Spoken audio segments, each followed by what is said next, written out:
मित्रों नमस्कार। आज का विषय है जीवनी शक्ति क्या है, इसका उपयोग, प्राप्ति व बचत के साधन किस प्रकार हैं। बंधुवर, शरीर में होने वाली आंतरिक गतिविधि में उपयोग होने वाली शक्ति जीवनी शक्ति कहलाती है। एक मरे हुए व्यक्ति की जीवनी शक्ति शून्य हो जाती है। कमजोर जीवनी शक्ति वाले व्यक्ति को कोई भी रोग आसानी से घेर लेता है। बंधुवर, हम अपनी शक्ति का उपयोग मुख्यतः 4 प्रकार से करते हैं। पहला, शारीरिक कार्य यानी स्वयं का बोलना, खाना, चलना या कोई भी शारीरिक कार्य करना आदि।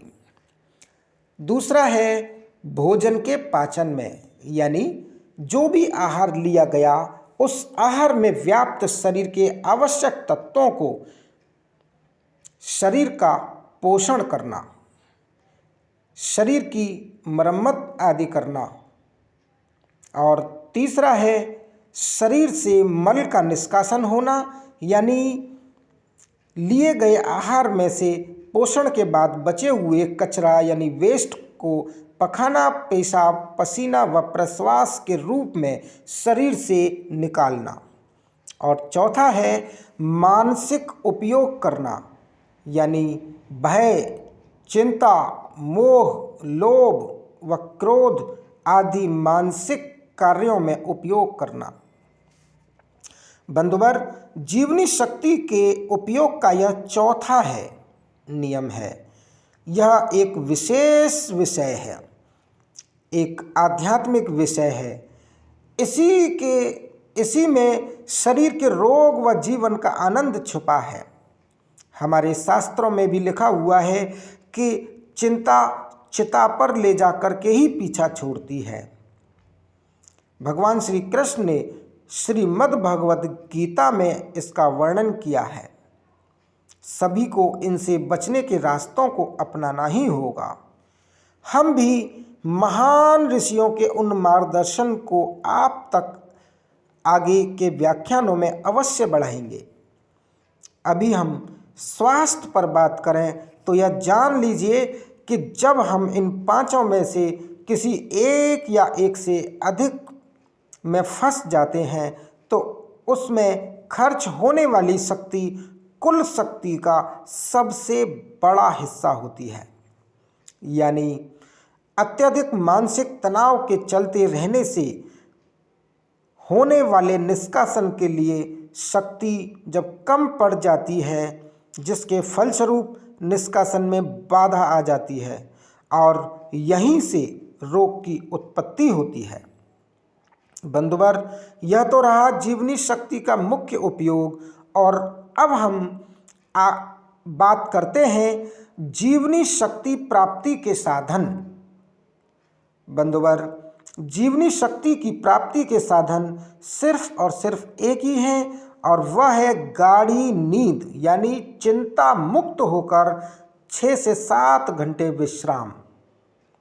यही प्रकृति का नियम है। बंधुवर, हमारे गत 10 वर्षों में जितने भी रोगी आए उनमें से 90% से अधिक किसी न किसी असाध्य रोगों से ग्रसित ही आए। हम सबसे पहले उन पर पर्याप्त विश्राम के प्राकृतिक साधन ही लागू करते हैं, आगे की प्रक्रियाएं तो बाद में ही करते हैं। बंधुवर, अब बात करते हैं जीवनी शक्ति की बचत के साधन। इसके लिए इतना ही शारीरिक करें जिससे आपके आवश्यक कार्य हो जाएं और शरीर में लचक आदि बनाए रखने के लिए कुछ सामान्य योगाभ्यास क्रम भी हो जाएं। यानी अत्यधिक शारीरिक में उपयोग होने वाली शक्ति यथासंभव बचाएं। और दूसरा है पाचन, यानी ऐसा आहार लें जो सुपाच्य हो, क्षारीय हो, चोकर सहित हो, साथ ही असंतुलित निष्कासन के समय अत्यधिक खर्च होने वाली शक्ति को बचाने के लिए कुछ समय शरीर शोधन आवश्यक रूप से कराते रहें। और तीसरा है भय, चिंता, मोह, लोभ, क्रोध आदि में उपयोग होने वाली शक्ति को तो बचाना ही होगा। बंधुवर, आज के लिए सिर्फ इतना ही। कल का विषय रहेगा हमारे ऋषि मुनियों द्वारा सुझाए गए चिंता मुक्ति के रहस्य किस प्रकार हैं। बंधुवर, आप स्वस्थ रहें, आनंदित रहें, ऐसी हम ईश्वर से कामना करते हैं। धन्यवाद।